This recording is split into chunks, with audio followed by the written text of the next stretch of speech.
Welcome back to Let's Talk Chickens. Today's educational video is going to be on Marek's disease in poultry. We'll explore the causes, symptoms, prevention and control methods for this highly contagious disease.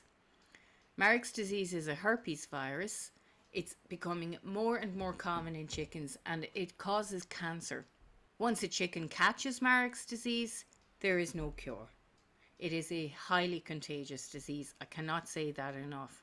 Marek's disease is caused by a highly contagious herpes virus known as the Marek's disease virus, or MDV. This virus primarily affects chickens, particularly those between 3 weeks and 6 months old, but it can affect a chicken of any age. There are 4 different forms of Marek's disease, and infected birds may exhibit one or more forms: cutaneous, neural, ocular and visceral. Once infected, chickens become lifelong carriers of the virus, shedding it in dander, feather follicles and respiratory secretions. The virus can survive for months or even years in the environment, making it a constant threat to poultry flocks. The disease primarily affects the nervous system, the immune system and the reproductive systems of the infected birds. Symptoms include, but are not limited to, paralysis of the legs, wings and neck, one leg stretched forward, the other leg back, weight loss, depression, slow crop, a reduction in egg production, weakness, paleness, red legs, enlarged feather follicles, a general decline in overall health.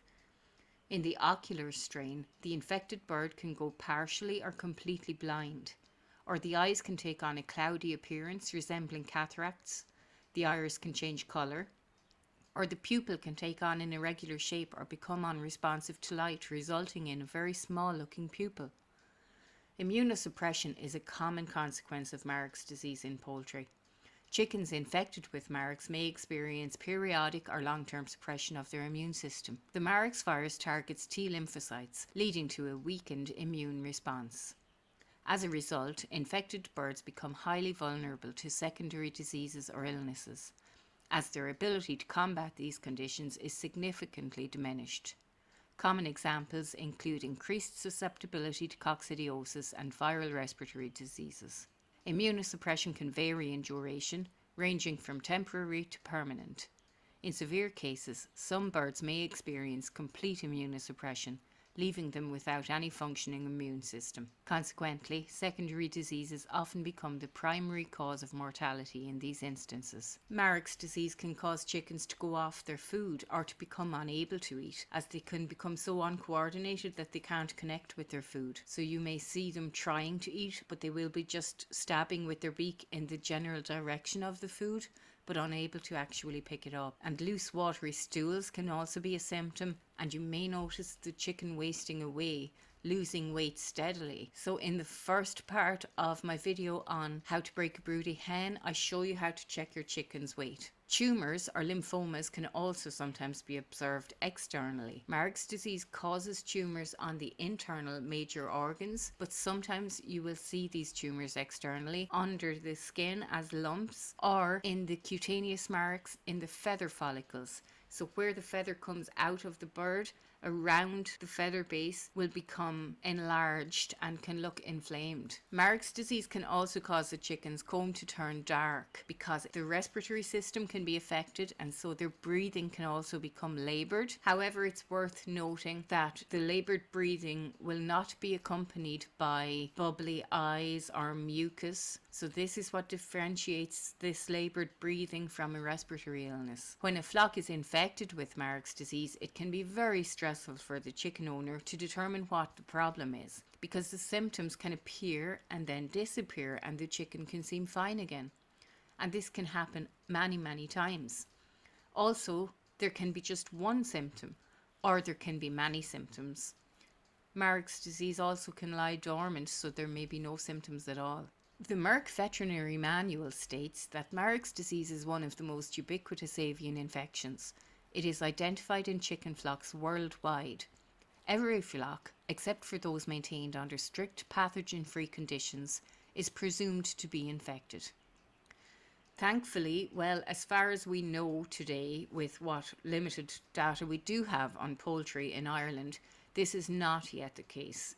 Marek's disease does exist in Ireland, but it is not in every backyard flock yet. The latest records I could find were in 2020. There were 57 confirmed to have Marek's disease. But we live in a country here where people are very reluctant to take ill or dead birds to the vet. So it is well worth getting autopsies done on birds that pass away. Thankfully, I have never encountered Marek's in all my years of poultry owning and breeding. It has not by any means completely invaded our country yet, but it's probably only a matter of time. Marek's disease can be spread in so many ways. Direct contact from bird to bird, feathered dander or dust, and skin cells, so it can be spread on the wind in the dust, by wild birds or animals, rodents, even on insects carrying the dust on them. But it cannot be spread vertically from chicken to egg. So eggs can be hatched from Marek's infected flocks, but the eggs must be hatched using alternative methods, not by the Marek's infected hen. And those chicks will not have Marek's disease from the hen,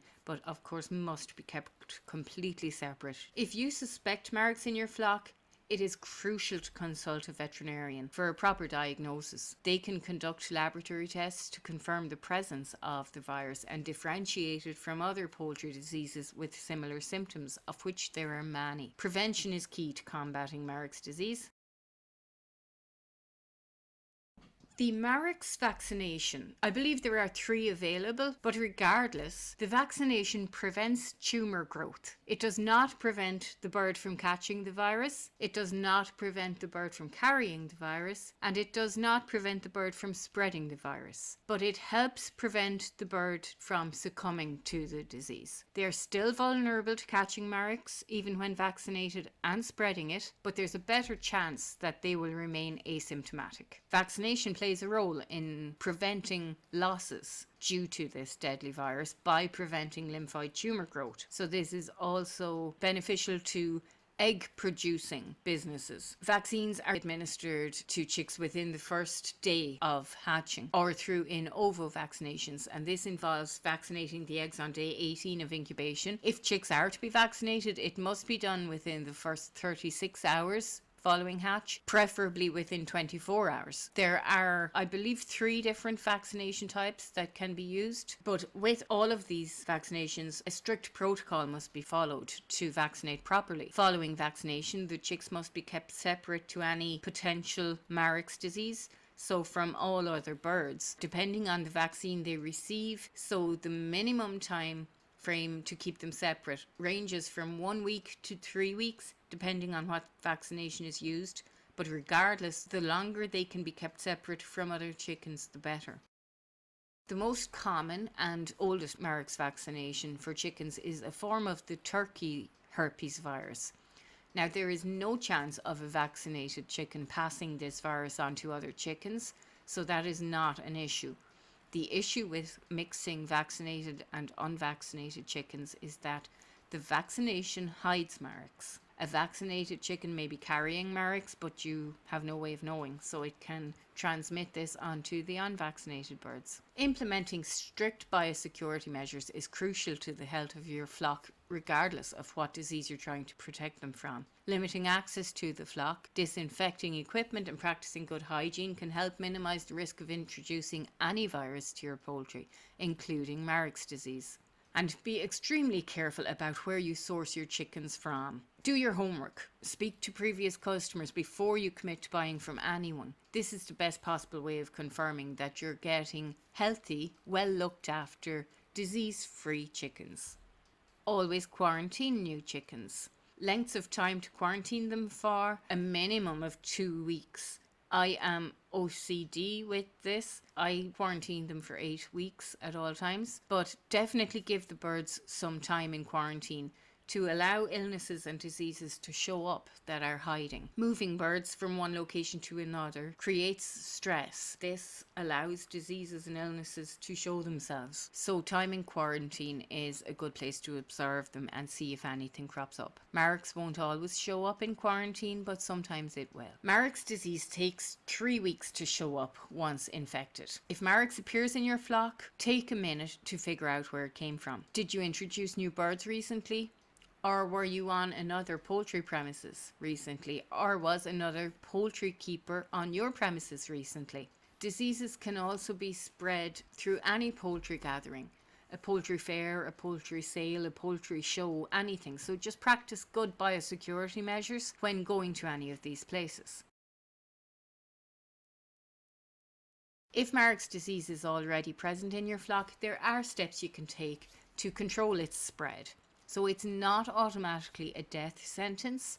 Now, as always, do look up poultry regulations and laws in your local area to know what you are allowed and not allowed to do. But some people choose to cull their Marek's infected flock. If you choose to do this, be aware that it is recommended you do not restock for 2 years, as Marek's disease being spread in dust and dander can remain in the environment for over a year. Some people choose to close their Marek's flock. So this means not allowing any more birds to join their flock and not selling or giving away any birds from their flock. They just maintain the flock in this way, treating any illness as it arises. Because remember, Marek's infected flocks are immunosuppressed, so they are very much vulnerable to any other respiratory illnesses or any disease. This can be emotionally draining, as you will often have sick birds or dying birds, but I can certainly see why people would choose to do this. And then some people choose to breed for resistance. So they close their Marek's flock, they hatch within their flock. It's basically survival of the fittest, but after a few generations, multiple generations, they are producing Marek's resistant chickens. In my opinion, just my opinion, this is the way forward. In a virus that's worldwide, which is something we are all very familiar with, unfortunately, at this stage, wouldn't it be great to be hatching chickens that are resistant to this worldwide virus? So to me, that's the way forward, but again, just my opinion. So it's a personal choice. If you receive a Marek's diagnosis, strict biosecurity would be vital if you intend to maintain your flock in any way. You don't want to spread the disease from your premises to anyone else's. And remember, it spreads on the wind, so it's very difficult to contain it. Marek's disease, for some reason, is more common in pullets and hens than it is in cockerels or roosters. Also, it is completely safe, as far as we know so far, to eat eggs laid by Marek's infected hens, although it might be difficult to get eggs from them, and it is also safe to eat the meat. I have never personally witnessed Marek's disease, thankfully. I have had poultry for years, so it's a good sign for Ireland right now that it's not everywhere. I have sourced poultry from many different places, mainly private breeders, but I have never encountered Marek's. But being a poultry owner, I have researched it for years. So please do feel free to ask any questions in the comments and I will do the best to answer them for you or to find the answer for you. Sometimes your chickens can display symptoms resembling that of Marek's, but it can be a much less serious problem. So before you diagnose Marek's yourself and think the worst, double check that it's not one of these other illnesses. For example, a parasite infestation that has gone untreated can cause similar symptoms to that of Marek's. There's a link above to my video on mites and lice. If you haven't seen it yet, it goes through the symptoms of a heavy load of parasites in chickens. As always, regular monitoring, early detection of any illnesses or diseases and timely intervention are essential for maintaining a healthy and thriving flock. And remember, prevention is key. Do your homework before you buy chickens. Stay vigilant, practice good biosecurity and consult with a veterinarian to ensure the health and well-being of your chickens. The next video is going to be on common respiratory diseases in chickens, which again are all too common, many of them with no cure, but there are things you can do to help. So I'll see you there. Good luck. Bye bye.